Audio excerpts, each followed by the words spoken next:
Você sabia que benzer uma pessoa doente sem conhecer certas verdades espirituais pode ser como dar um tiro no pé? Essa ideia pode soar estranha, até mesmo como heresia para alguns, mas é uma verdade bíblica que muitos cristãos no Brasil ignoram diariamente, como passar batom em porco. Neste exato momento, enquanto você me escuta, existem fiéis sinceros por todo o país orando com as melhores intenções, mas com resultados nulos, pois desconhecem os princípios espirituais que regem a cura através da fé. A oração não é como receita de bolo. Não se trata de repetir frases bonitas ou gritar alto o bastante para forçar a mão de Deus. A verdadeira intercessão pelos enfermos requer uma compreensão aprofundada das leis espirituais que o Senhor estabeleceu em sua palavra. Quando essas leis são ignoradas, as consequências podem ser graves, tanto para quem recebe a oração, quanto para quem a oferece. Hoje, vamos desvendar 5 verdades cruciais que todo cristão precisa saber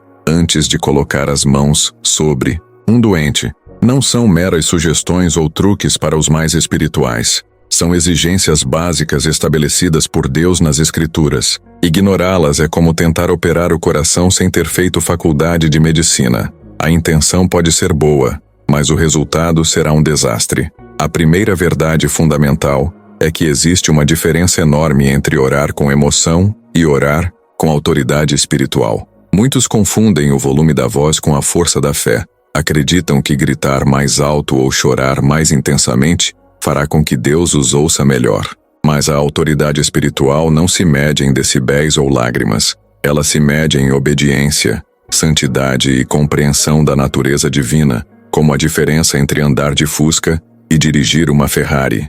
Antes de continuarmos a desvendar essas verdades que mudarão sua forma de orar, preciso te pedir algo importante. Se esta mensagem está tocando seu coração e você percebe que precisa destas lições em sua vida, mostre que está curtindo o vídeo com um joinha. Seu apoio não só me motiva a continuar compartilhando as verdades bíblicas, mas também ajuda a que mais pessoas tenham acesso a este conhecimento vital. E se você ainda não se inscreveu no canal, faça isso agora mesmo e ative o sininho, para não perder nenhum dos ensinamentos que Deus preparou para o seu crescimento espiritual.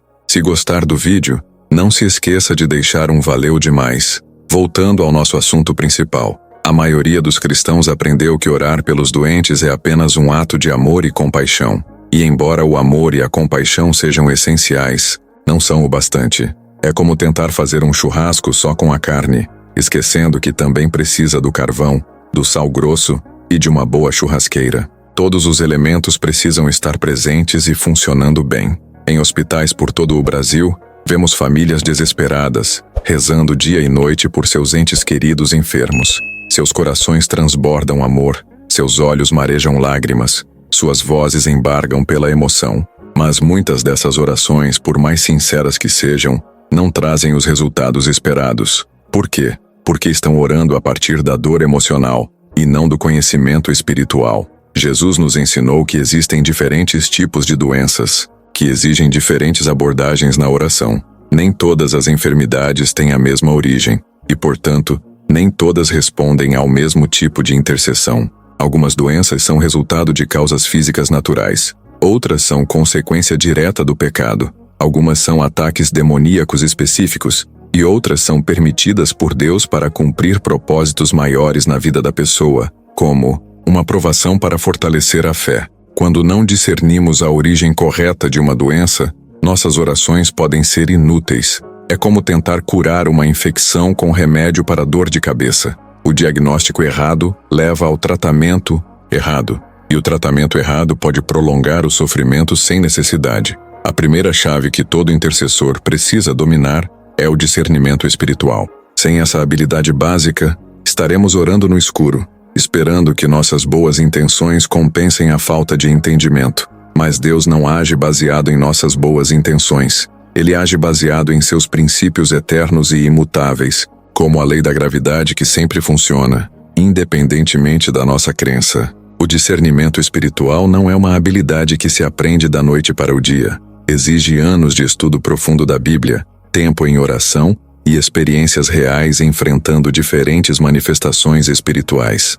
Muitos cristãos hoje querem resultados rápidos sem investir o tempo necessário para desenvolver essa sensibilidade espiritual, como querem aprender a sambar sem nunca pisar numa quadra de escola de samba.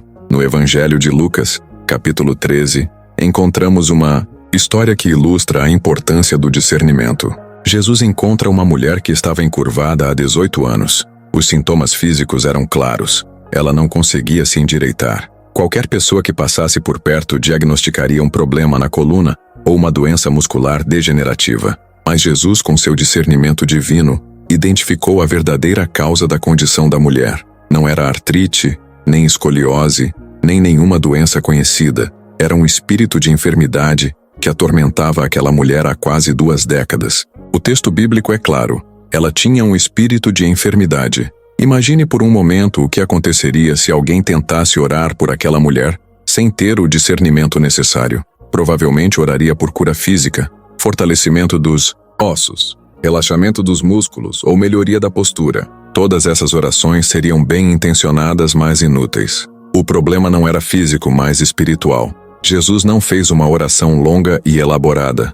Não organizou uma corrente de oração de vários dias. Não ungiu a mulher com óleo, nem impôs as mãos de forma cerimoniosa. Ele simplesmente declarou a libertação dela do espírito que a atormentava. Num instante, 18 anos de sofrimento chegaram ao fim, porque o mestre havia identificado corretamente a raiz do problema, como um mecânico experiente que sabe qual peça trocar para consertar o carro. Esta história nos ensina uma verdade fundamental que muitos cristãos de hoje esqueceram. Nem toda doença é física, e nem toda cura exige intervenção médica. Existe um reino espiritual invisível, que opera em paralelo ao mundo físico que vemos e tocamos. As batalhas que ocorrem nesse reino invisível se manifestam como doenças, enfermidades e sofrimentos no reino físico. Quando não temos discernimento espiritual, lutamos contra inimigos invisíveis com armas ineficazes. É como tentar apagar um incêndio elétrico com água. Além de não resolver o problema, podemos piorar a situação. O discernimento espiritual nos permite enxergar além dos sintomas superficiais e identificar as causas que estão operando em dimensões que nossos olhos não podem ver. Nos capacita a orar com precisão cirúrgica e não com esperanças generalizadas, como um sniper que acerta o alvo, e não como um atirador aleatório que fecha os olhos e torce para acertar. Mas aqui vem algo que pode surpreender você. O discernimento espiritual não é só para pastores, evangelistas ou líderes de igreja. É uma habilidade que todo cristão maduro precisa desenvolver para orar pelos enfermos. No entanto, desenvolver essa habilidade exige algo que muitos crentes não estão dispostos a investir: tempo na presença de Deus. Vivemos numa era de cristianismo instantâneo. Queremos resultados rápidos, fórmulas mágicas e técnicas que funcionem sem esforço. Mas o discernimento espiritual não se aprende lendo um livro, indo a um seminário de fim de semana ou decorando versículos bíblicos. Se desenvolve através de horas incontáveis de oração com o Pai, estudando sua palavra com reverência e aprendendo a distinguir sua voz das outras vozes que disputam nossa atenção, como um músico que afina o instrumento antes de tocar. A segunda chave para orar pelos enfermos é algo que vai abalar as convicções de muitos sobre a fé. A maioria dos cristãos pensa que a fé é apenas acreditar que Deus pode curar. Mas a fé bíblica é mais profunda que uma crença intelectual. Mas o que acontece quando sua fé é testada de formas inimagináveis? A verdadeira fé não é uma emoção passageira. Não é repetir frases positivas até se convencer de que algo vai acontecer. A fé bíblica é uma convicção tão profunda e sólida que permanece inabalável, mesmo quando as circunstâncias externas contradizem o que você acredita. É uma certeza que transcende o que você vê, ouve ou sente, como a fé de um sertanejo que planta na seca, sabendo que a chuva virá. Na carta aos Hebreus, capítulo 11, versículo 6, diz que sem fé é impossível agradar a Deus. Mas essa afirmação vai além do que a maioria entende. Não fala de uma fé superficial ou por conveniência. Descreve uma fé que foi provada no fogo das tribulações e saiu purificada como ouro, como a fé de Jó, que mesmo perdendo tudo, não blasfemou contra Deus. Quando você ora por um enfermo, seu nível de fé determina a eficácia da intercessão. Se você duvida do poder de Deus para curar, essas dúvidas atrapalham a comunicação espiritual. É como tentar sintonizar uma rádio com chiado. A mensagem é transmitida, mas a interferência impede que seja recebida claramente. Jesus enfrentou essa realidade quando voltou para Nazaré. O Evangelho de Marcos conta que ele não fez muitas obras poderosas ali por causa da incredulidade das pessoas. Até o poder ilimitado de Jesus Cristo pode ser limitado pela falta de fé do ambiente, como uma planta que não cresce em solo infértil. Isso não significa que Deus é fraco ou que seu poder tem limites. Significa que ele estabeleceu leis espirituais que regem a forma como seu poder opera na terra, e uma dessas leis é que a fé age como um condutor para seu poder sobrenatural. Mas aqui está o que poucos entendem. Não basta que o enfermo tenha fé. O intercessor, quem está orando, também precisa ter uma fé genuína e provada. Essa fé não se fabrica na hora da necessidade. Deve ser cultivada durante anos de intimidade com Deus, através de experiências onde você viu sua fidelidade se manifestar em sua vida. Muitos cristãos confundem fé com esperança. A esperança é linda e necessária, mas é diferente da fé. A esperança diz: espero que Deus cure esta pessoa. A fé declara: Deus vai curar esta pessoa, porque está estabelecido em sua palavra e em sua natureza. A diferença parece sutil, mas no reino espiritual, essa distinção é crucial. No Evangelho de Marcos, capítulo 11, versículo 23, Jesus ensina sobre o poder da fé declarativa. Ele diz que quem disser a um monte que se mova e se jogue no mar, sem duvidar no coração, mas crendo que o que diz vai acontecer, assim será feito. Não é uma metáfora poética, é uma lei espiritual que opera quando as condições certas são cumpridas. A chave está na frase, sem duvidar no coração. Jesus não fala de dúvidas superficiais. Fala de dúvidas que se enraizaram, dúvidas que encontraram terreno fértil em experiências passadas de desilusão ou em uma compreensão errada da natureza de Deus. Quando essas dúvidas estão no coração do intercessor,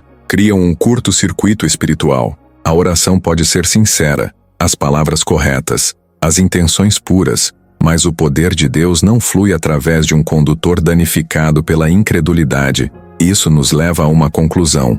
Antes de orar por outros, devemos examinar nossa própria fé. Não podemos dar o que não temos. Não podemos transmitir uma fé que não possuímos. Essa autoavaliação exige honestidade que muitos não querem enfrentar. A terceira chave que precisamos entender se relaciona ao estado do coração de quem oramos. O pecado não confessado pode ser uma barreira para a cura divina. Essa verdade é tão incômoda que muitos pastores a evitam. Preferimos crer que a graça de Deus cobre todos os pecados. Mas as Escrituras mostram como a graça opera em relação à cura física. No Salmo 32, o rei Davi descreve como o pecado afetou sua saúde. Ele diz: enquanto calei os meus pecados, envelheceram os meus ossos pelo meu bramido em todo o dia. Porque de dia e de noite a tua mão pesava sobre mim, e o meu vigor se tornou em sequidão de estio. Vemos uma conexão entre o pecado oculto e o físico. Davi não estava falando por metáforas. Descrevia sintomas físicos reais, resultado de manter o pecado sem confissão. Seus ossos enfraqueceram, sua vitalidade sumiu, seu corpo começou a declinar. A conexão entre pecado e doença é espiritual. Quando o pecado permanece sem confissão e arrependimento, cria uma separação entre a pessoa e a fonte de vida e cura, Deus. Na carta de Tiago, capítulo 5, versículo 16, somos instruídos: confessai as vossas culpas uns aos outros e orai uns pelos outros para que sareis. A conexão entre confissão e cura é uma lei de Deus. Quando oramos por alguém, devemos estar dispostos a abordar a possibilidade de que sua condição esteja relacionada com o pecado. Isso é um imagine a roda de samba, um ritmo que cura a alma, mas às vezes a melodia precisa de ajuste fino. É assim com a oração pela cura, uma conversa delicadíssima que exige sabedoria, discernimento e um coração transbordando compaixão genuína, como o abraço da Mãe Preta. Não se trata de virar fiscal de terreiro, apontando o dedo para os pecados alheios. Falamos em desenvolver a sensibilidade de perceber quando o Espírito Santo sopra, avisando que a confissão e o arrependimento vêm antes do pedido de alívio, como benzer antes de dar o garrafada. Muitas vezes a pessoa doente sente lá no fundo que algo não vai bem com seu lado espiritual. Talvez não queira admitir, mas o Espírito Santo cutuca, criando uma convicção que não dá para ignorar. Como intercessores experientes, Precisamos criar um ambiente acolhedor para que essas confissões venham à tona naturalmente, como um bom café da manhã que aquece o coração. Mas atenção, nem todo sofrimento é culpa de pecado pessoal. Jesus já desmentiu essa ideia simplista quando seus discípulos perguntaram sobre o cego de nascença, querendo saber se a culpa era dele ou dos pais. Jesus corrigiu a rota explicando que a condição do homem era para que as obras de Deus se manifestassem como a flor que nasce no asfalto. A sabedoria espiritual exige saber quando a doença é por causa do pecado e quando tem outro propósito nos planos de Deus. Não dá para fazer isso com fórmula mágica ou técnica engessada. É preciso revelação direta do Espírito Santo para cada caso, como o mapa astral que guia cada um. A quarta chave, talvez a mais difícil de engolir para muitos cristãos sinceros, é que nem toda doença vai sarar na hora. Essa verdade desafia nossa ideia de que Deus é bom e parece contradizer seu amor. Mas a Bíblia mostra exemplos de servos fiéis que sofreram por um bom tempo como parte dos planos divinos. O apóstolo Paulo é o maior exemplo disso. Na sua segunda carta aos Coríntios, capítulo 12, Paulo fala de um espinho na carne. Os estudiosos discutem há séculos o que era esse espinho, mas o fato é que era algo físico que fazia o apóstolo sofrer de verdade. O mais importante é que Paulo orou 3 vezes para que isso sumisse. Se alguém tinha o direito de ser curado na hora, era Paulo. Sua fé era forte, sua autoridade espiritual era indiscutível, seu trabalho pelo reino era exemplar. Mas Deus preferiu não curar essa doença. A resposta de Deus para Paulo foi muito importante. Minha graça te basta porque meu poder se aperfeiçoa na fraqueza. Deus não estava sendo cruel ou ignorando o sofrimento do seu servo fiel. Ele estava cumprindo um propósito maior, que ia além do conforto físico, como a tempestade que fortalece o barco. Mas como saber se Deus quer curar agora ou se está usando a doença para algo maior? Essa pergunta nos leva à quinta e última chave, a autoridade espiritual legítima. Sem isso, tudo o que vimos até agora fica incompleto e perigoso. A autoridade espiritual não é algo que se tira da cartola, se compra com diploma ou se herda por cargo na igreja. É um presente de Deus para quem mostra fidelidade nas pequenas coisas da vida. Não importa quantos anos você tem de ministério ou quantas pessoas te conhecem. O que importa é se Deus te reconhece para agir em seu nome, como o mestre reconhece seu discípulo. No livro de Atos, capítulo 19, tem uma história assustadora que mostra o perigo de agir sem autoridade espiritual. 7 filhos de um sacerdote chamado Esceva tentaram usar o nome de Jesus como se fosse mágica para expulsar demônios. Eles viram Paulo usando o nome de Jesus com poder. Viram os resultados e acharam que era só repetir as palavras. Mas o mundo espiritual não funciona assim com fórmulas prontas. Quando eles mandaram o espírito maligno em nome de Jesus a quem Paulo prega, o demônio respondeu: "Conheço Jesus e sei quem é Paulo, mas vocês, quem são?" O espírito não só não obedeceu, como ainda os atacou com tanta força que eles fugiram nus e feridos. Essa história nos ensina algo importante que muitos cristãos esqueceram. O mundo espiritual funciona com autoridade reconhecida, não com palavras bonitas ou boas intenções. Os demônios conheciam a autoridade de Jesus porque ele era o Filho de Deus. Reconheciam a autoridade de Paulo porque ele tinha sido escolhido por Jesus e obedecia a ele. Mas aqueles 7 homens não tinham autoridade nenhuma. Estavam usando o nome de Jesus como ferramenta, sem ter intimidade com ele. O resultado foi vergonha, ferimentos e a prova de que não tinham poder de verdade. O mesmo acontece quando cristãos, sem autoridade espiritual, tentam orar por cura. Podem até usar as palavras certas, fazer as técnicas, mostrar que são sinceros. Mas, se não tiverem a autoridade que vem da obediência a Deus, suas orações não terão força para vencer o reino das trevas e trazer libertação de verdade. A autoridade espiritual nasce no cantinho da oração, nos momentos em que só Deus te vê. Ela se fortalece quando você escolhe obedecer, mesmo que isso te custe algo. Ela se firma quando você prefere a vontade de Deus aos seus desejos, mesmo que isso te traga sofrimento ou perda, como o bambu que se curva mas não quebra. Muitos cristãos querem poder, mas não querem pagar o preço da autoridade. Querem milagres sem a transformação pessoal que precisa vir antes. Mas Deus não dá autoridade de presente. Ele só dá para quem mostra que sabe usá-la com humildade, sabedoria e respeito. A autoridade espiritual também exige que você saiba quem você é em Cristo. Não basta saber que você é filho de Deus. Você precisa viver isso de tal maneira que essa seja a verdade mais importante da sua vida. Quando você sabe quem você é em Cristo, você age com uma segurança espiritual que os demônios reconhecem e respeitam. Mas aqui vai algo que pode surpreender. A autoridade espiritual de verdade sempre vem acompanhada de muita humildade. Quem tem autoridade no reino de Deus não precisa se exibir ou mostrar seu poder. Age com calma, sabendo que sua autoridade vem de Deus e não do seu esforço. Como o rio que corre silencioso, mas move a usina. Quando esses 5 princípios funcionam juntos, acontece algo poderoso que desafia a lógica. O discernimento espiritual encontra a raiz do problema. A fé forte age como um fio condutor do poder divino. O coração limpo tira tudo que impede a graça de fluir. A obediência à vontade de Deus garante que a oração esteja de acordo com seus planos. E a autoridade espiritual legítima garante que a intercessão tenha força para vencer qualquer resistência do mal. Mas tem algo que une tudo isso e eleva a um nível maior: a compaixão genuína. Sem compaixão de verdade, tudo vira teoria que impressiona, mas não toca o coração de Deus. Jesus nunca curou ninguém só para mostrar seu poder ou impressionar. Cada cura nos evangelhos foi por causa da sua compaixão pelo sofrimento humano.